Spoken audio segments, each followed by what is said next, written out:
పాల సముద్రాన్ని చిలకడం మొదలుపెట్టారు. చిలకడం మొదలుపెట్టగానే అందులోంచి ఒక తెల్లటి గుర్రం ఒకటి బయటికి వచ్చింది. దాన్ని ఉచ్చైశ్రవము అంటారు. ఈ ఉచ్చైశ్రవాన్ని చూడగానే ఇంద్రుడికి కించిత్ మమకారం పుట్టింది. గుర్రం చాలా బాగుంది అనుకున్నాడు. శ్రీమన్నారాయణుడు వెంటనే చూసి అన్నాడు, ఊరుకున్నాడు.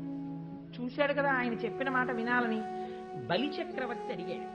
దీనికి వెనకాతల రహస్యం ఏమిటో నేను చిట్ట చెప్తాను. ఆ 10 మాటలు చెప్తున్నాను ఇవాళ మీకు అనుమానం రాకుండా.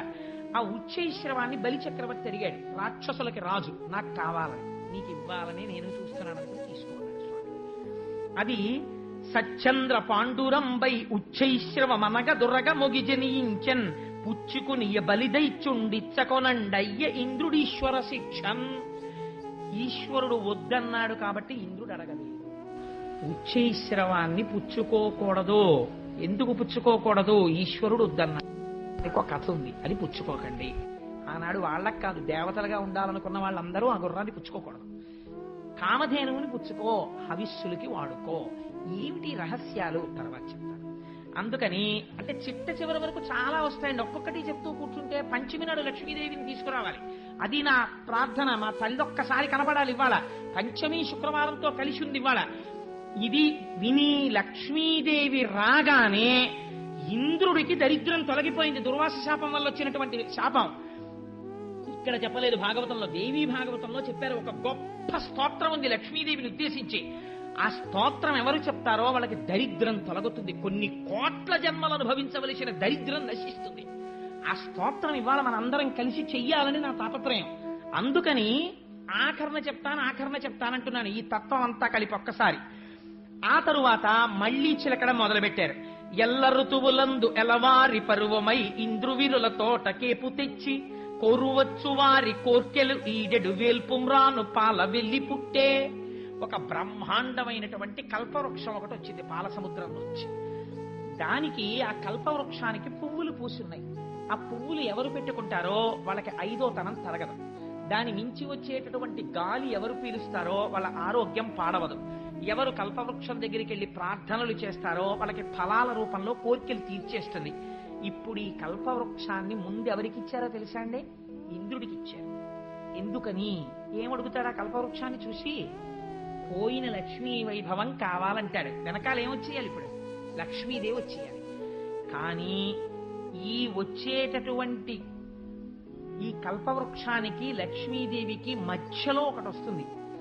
అది ఎంత చిత్రంగా వస్తుందో మీరు చూద్దురు గాని. ఆ కల్పవృక్షాన్ని దేవేంద్రుడికి ఇచ్చారు. ఆయన తీసుకున్నారు. తరువాత క్రొక్కారు మెరుగుమేనుల క్రిక్కిరిసిన చన్ను గవలు గ్రిక్కిన నడుముల్ పిక్కటిలి ఉన్నతు రుములు చక్కని చూపులును దివిజ సతులకు ఒప్పెన్. పెద్ద పెద్ద కేశపాశాలు, అపారమైనటువంటి సౌందర్యమూర్తులు, అంతటి అందంతో అప్సరసలు పుట్టారు ఆ పాలసముద్రంలోంచి. ఆ అప్సరసలు దేవకాంతలై దేవనర్తకీమణులై ఉండిపోయారు. అలాగే సరే, వాళ్ళు అలా ఉన్నారు. ఉన్న తర్వాత పాల సముద్రాన్ని ఇంకా చిలకడం మొదలుపెట్టారు. ఇప్పుడు ఇంద్రుడి దరిద్రం తీరాలి. ఇంద్రుడి దరిద్రం కాదు, లక్ష్మీదేవి యొక్క ఆవిర్భావం జరగబోతోంది. అమ్మవారు క్షీరసాగర మదనంలో పుట్టినప్పుడు ఒక గమ్మత్తు చేసింది. శుక్రవారం పంచమి నాడు పుట్టింది. ఇప్పటికీ పద్మావతి అమ్మవారు కూడా శుక్రవారం పంచమి. అందుకే అమ్మవారికి ఈ మాసాలలోనే ఫిబ్రవరి మార్చిల్లోనే పాల్గొన మాసంలో ఒక గమ్మత్తు చేస్తారు. పద్మావతి తిరుచానూరులో ఏమిటో తెలుసా అండి?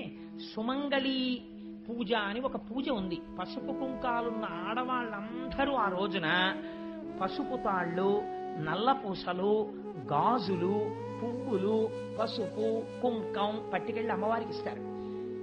5వ తనం ఉన్న ఆడవాళ్ళందరికీ దానికి ట్రస్ట్లు ఉన్నాయి. పెద్ద పెద్ద కళ్యాణ మంటపాల్లో భోజనం పెడతారు. వాళ్ళందరితో కలిసి లక్ష్మీదేవి వచ్చి కూర్చుని భోజనం చేస్తుంది. ఇప్పటికీ ప్రతి ఏడాది ఇప్పటికీ మనకి తిరుచానూరులో జరుగుతుంటుంది ఉత్సవం. అందుచేతనే అమ్మవారి ఆవిర్భావం జరిగి రేపు కళ్యాణం జరిగిన తర్వాత కాకినాడ పట్టణంలో ఉన్న సువాసినులందరూ కొన్ని కోట్ల జన్మలు అలా పసుపు కుంకాలతో ఐశ్వర్యంతో ఉండి కుటుంబాల్ని రక్షించుకుని వాళ్ళు ధర్మ మార్గంలో భర్తలు ప్రవర్తించేటట్టు చూడాలని లక్ష్మీ పూజ ఆదివారం పెట్టుకున్నాం. ఇప్పుడు మళ్ళీ పాల సముద్రాన్ని చిలికారు. తొలుకారు మెరుగుకై వడ్డి తలతలమని మేను మెరయ ధగ ధగమనుచున్ కలుముల నీడెడు చూపుల చెలువంబుల మొదలి టెంకి సిరి పుట్టెన్రుపా. అపాసటి కాంతితో తెల్లటి వస్త్రాలు కట్టుకుని పద్మాననే పద్మభూరు పద్మాక్షి పద్మ సంభవే అని ఆ పాల సముద్రంలోంచి నల్లని కన్నులతో సొగసైన చూపులు ఇలా మాతృవాత్సల్యంతో అందరి వంక చూస్తూ లక్ష్మీదేవి పాల సముద్రంలోంచి ఆవిర్భవించింది. అమ్మవారి చూపులు ఎంత దిశల వరకు పడ్డాయో అంతవరకు దరిద్రములన్నీ తొలగిపోయి అందరూ ఆనందమును పొందారు. లక్ష్మీదేవి జన్మించింది. ఆనాడు పాల సముద్రం దగ్గర ఉత్సవం జరిగినట్టు జరుగుతోంది. నేను ఇక్కడ నమ్మి ఒక మాట చెప్తున్నాను. ఇవాళ ఈ ఘట్టాన్ని ఎవరు విన్నారో వాళ్ళకి కొన్ని కోట్ల జన్మలు తరమవలసిన దరిద్రం నశించిపోయింది. ఇది పరమ యథార్థం. అందుకని ఆ తల్లి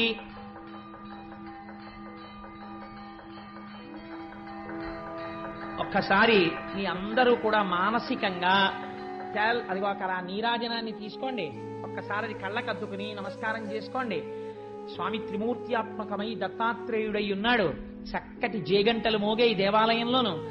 అటువంటి పరమ పవిత్రమైనటువంటి లక్ష్మీదేవి యొక్క ఆవిర్భావము జరిగింది. ఇంకా దేవేంద్రుడికి దరిద్రం ఏమిటండి? అందుకే పోతన గారు ప్రారంభిస్తూనే లక్ష్మీ ఆవిర్భావాన్ని ఎంత గొప్ప మాట వేశారో చూడండి. కలుముల నీడెడు చూపుల, అమ్మవారి చూపుల్లోంచి ఐశ్వర్యం వస్తుంది. అందుకే ఆదివారం నాడు కనకధారా స్తోత్రాన్ని అనుసంధానం చేస్తున్నాం. శంకరాచార్య స్వామి వారి దేవాలయ నిర్మాణం జరిగినప్పుడు అందరికీ కూడా కొన్ని వేల ప్రతులు ముద్ర వేసి పంచిపెట్టారు సత్యనారాయణ రెడ్డి గారు. ఎవరైనా కనకధారా స్తోత్రం లేని వాళ్ళుంటే ఈ రేపట్లోనే జెరాక్స్ చేయించుకుని తెచ్చుకోండి. అమ్మవారి చూపుల గురించి శంకరాచార్యుల వారు ఎంత వర్ణన చేశారో కనకధారలో. ఆ రోజున లక్ష్మీ పూజ చెయ్యగానే అందరం కలిసి కనకధారా స్తోత్రం చేద్దాం ఫలితాన్ని పొందడం కోసమని. అందుకని కలుముల నీడెడు చూపుల అమ్మవారి యొక్క దృష్టిలోంచి ఐశ్వర్యం కురిసేస్తోందిట. అటువంటి చూపులు చూస్తూ అమ్మవారు మళ్లీ పాల సముద్రము నుండి చెలువంబుల మొదలి టెంకి సిరి పుట్టెన్రుపా ఆ లక్ష్మీదేవి ఆవిర్భవించినది. ఇప్పుడు పుట్టగానే ఆ తల్లి యవ్వనంలో పుట్టి ఇంద్రుడు వెంటనే కలశస్థాపనం చేసి అమ్మవారిని ఆ దర్శనం చేసి చెప్పినటువంటి స్తోత్రం భాగవతంలో లేదు, కానీ దేవీ భాగవతంలో ఉంది. దానికి పెద్దలు ఒక మాట చెప్తారు.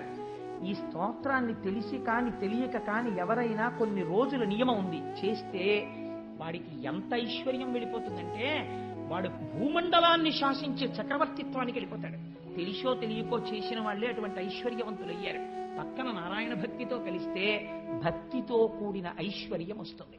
సరే, అందుచేత అటువంటి తల్లి ఆవిర్భావాన్ని ఇవాళ మనం అందరం మనస్సులో దర్శనం చేసి తెల్లటి చీర కట్టుకుని పచ్చటి ముఖంతో బంగారు రంగుతో మెరిసిపోతూ నల్లటి జుత్తుతో కబరీబంధం నిండా చెంగల్వ పూలు, ఆ తర్వాత చక్కటి సంపంగి పూలు, మల్లెపూలు, జాజి పూలు అలంకారం చేసుకుని మెడ నిండా హారాలు వేసుకుని ఇలా చేతితో ఐశ్వర్యాన్ని కురిపిస్తూ వరదముద్ర పట్టి నీ కోరికలు తీరుస్తాను సుమా అని అందరికీ అభయం ఇస్తూ 2 పాదములు ఇలా కలిపి పద్మాసనం వేసుకుని అయ్యో బిడ్డలందరూ నా పాదాలు చూడాలనుకుంటున్నారని మన కోసమని అమ్మవారు తన కుడి పాదాన్ని కిందికి చాపి ఆ పచ్చటి పాదం, ఎర్రటి వేళ్లు, తెల్లటి గోళ్లు, దానికి అలంకారం చేయబడిన పసుపు, చుట్టూ ఉన్న లత్తుక, అమ్మ పాదాల మీద పూజ చేయబడిన పువ్వులు, ఆ పువ్వులకి శిరస్సు ఉంచి ఆ పాదపద్మములకు నమస్కరిస్తూ మనం అందరం కలిసి ఒక్కసారి దేవీ భాగవతాంతర్గతమైనటువంటి ఆనాడు ఇంద్రుడు చేసినటువంటి లక్ష్మీ స్తోత్రాన్ని చెప్తాను. అందరూ కూడా పరమ భక్తి శ్రద్ధలతో నమస్కరిస్తూ లక్ష్మీదేవిని ఉద్దేశించి ఆ ప్రార్థనా శ్లోకాన్ని చెప్పండమ్మా. నమః కమలవాసిన్యై నారాయణ్యై నమో నమః కృష్ణ ప్రియాయై సతతం.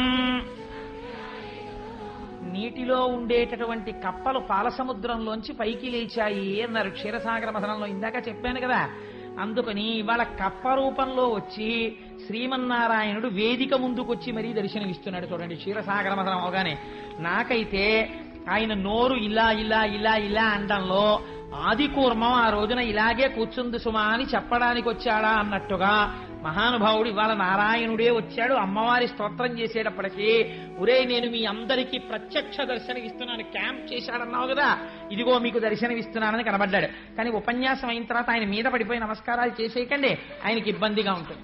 చల్లనివాడు కదా, మీకు చెప్పాను కదా, ఎన్ని కష్టాలున్నవాడు ఆయన్ని పుట్టుకుంటే చల్లగా ఉంటుందని. కప్ప చల్లగా ఉంటుందండి. కప్ప రూపంలో వచ్చాడు, నీళ్లలో ఉండగలడు, భూమి మీద ఉండగలడు, ఉభయచరంగా వచ్చాడు.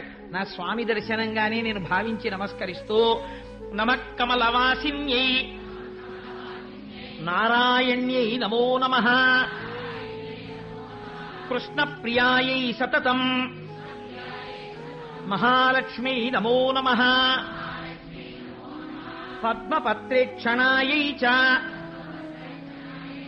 పద్మాస్యాయై నమో నమః పద్మాసనాయై పద్మిన్యై వైష్ణవ్యై చ నమో నమః సర్వసంపత్స్వరూపిణ్యై సర్వాధారాయై నమో నమః హరిభక్తి ప్రదాత్రీ చ హర్షదాత్రీ నమో నమః కృష్ణవక్షస్థితాయై చ కృష్ణేశాయై నమో నమః చంద్రశోభాస్వరూపాయై రత్నపద్మే చ శోభనే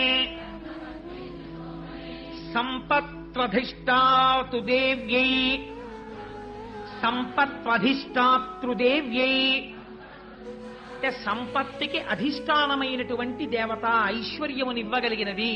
సంపత్ అధిష్టాతృదేవ్యై మహాదేవ్యై నమో నమః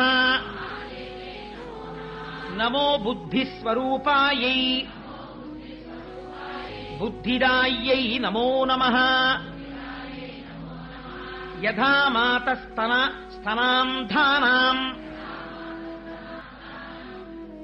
శిశూనాం శైశవే సదా. అంటే ఎంత గొప్ప స్తోత్రమో చూడండి, ఎలా పూర్తి చేస్తున్నారో. యథా మాతా స్తనాంధానాం శిశూనాం శైశవే సదా అంటే పిల్లవాడు శిశువుగా ఉన్నప్పుడు ఆ శిశువుగా ఉన్న బిడ్డన్ని బ్రతికించగలిగిన శక్తి ప్రపంచమునందు అమ్మ పాలు తప్ప వేరొకటి లేదు. ఈ లోకమునందు నేను సుఖశాంతులతో ఉండడానికి ఐశ్వర్యము తప్ప వేరొక దిక్కు లేదు. అందుకని ఐశ్వర్యము ఉండవలసినదే, ప్రయత్నపూర్వకంగా నిరసించకూడదు, తృప్తి ఉండాలి. అందుకని అమ్మా ఆనాడు బిడ్డడైనందుకు వాత్సల్యముతో అమ్మ పాలిచ్చి బ్రతికించినట్టు సమస్త లోకములకు తల్లివైన నువ్వు కూడా దయతో మాకు ఐశ్వర్యమునిచ్చి కాపాడు. ఎంత గొప్ప మాటతో పూర్తి చేశాడో చూడండి ఇంద్రుడు. యథా మాతా స్తనాంధానాం శిశూనాం శైశవే సదా తథా త్వం సర్వదా మాతా సర్వేషాం సర్వరూపతః. అలా అమ్మా మమ్మల్ని అందరినీ నువ్వు కాపాడి రక్షించు. అమ్మ స్తోత్రంలో ఒక గమ్మత్తుంది, మీరు గమనించారో లేదో. ఆ తల్లి ఏమి చెయ్యగలదో అంటే నారాయణ్యై నమో నమః అటువంటి తల్లి మనకి హరిభక్తి ప్రదాత్రై చ హర్షదాత్రై నమో నమః విష్ణు భక్తిని ఆవిడే ఇచ్చి ఆనందమును కల్పిస్తుంది.